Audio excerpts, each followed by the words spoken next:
ರಸ್ತೆ ಸುರಕ್ಷಾ ಸಪ್ತಾಹ 2024 ಅಂಗವಾಗಿ ವಿಜಯಪುರ ನಗರದ ಸಂಚಾರಿ ಪೊಲೀಸ್ ಠಾಣಾ ಆವರಣದಲ್ಲಿ ನಾಟಕದ ಮೂಲಕ ಹೆಲ್ಮೆಟ್ ಜಾಗೃತಿ ಮಾಡಲಾಯಿತು.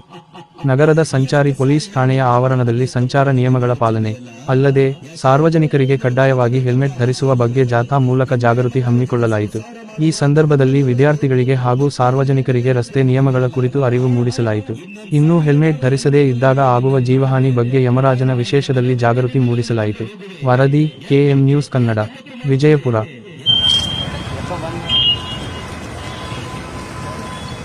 ಏನೇ ನನ್ನ ಮಾನವ ಎಷ್ಟು ಸಾರಿ ಹೇಳಿದ್ರು ಮತ್ತು ಅದೇ ತಪ್ಪುಗಳನ್ನೇ ಮಾಡುತ್ತಿರುವೆಯಲ್ಲ. ಯಾಕೆ ನಿನಗೆ ಬದುಕಬೇಕೆಂಬ ಆಸೆ ಇಲ್ಲವೇ? ಹೆಂಡರ ಮಕ್ಕಳ ಜೊತೆ ಸಂಸಾರ ಮಾಡಬೇಕೆಂಬ ಹಂಬಲ ಇಲ್ಲವೇ? ಮತ್ತೆ ಹೆಲ್ಮೆಟ್ ಇಲ್ಲದೆ ತಿರುಗುತ್ತಿದೆಯಲ್ಲ.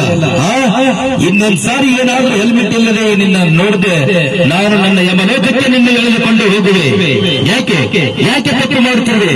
ಎಲ್ಲಿ ಬೇಕಾದಲ್ಲಿ ಹೆಲ್ಮೆಟ್ ಇಲ್ಲದೆ ಬಿದ್ದು ಸತ್ತು ಹೆಂಡರು ಮಕ್ಕಳನ್ನು ತಾಯಿ ತಂದೆಗಳನ್ನು ಪರದೇಶ ಮಾಡುತ್ತಿರುವೆಯಲ್ಲ. ಇನ್ನೊಂದು ಸಾರಿ ಏನಾದರೂ ನನ್ನ ಕಣ್ಣಿಗೆ ಬಿದ್ದರೆ ನಿನ್ನನ್ನು ಯಮಲೋಕಕ್ಕೆ ಎಳೆದುಕೊಂಡು ಹೋಗುವೆ.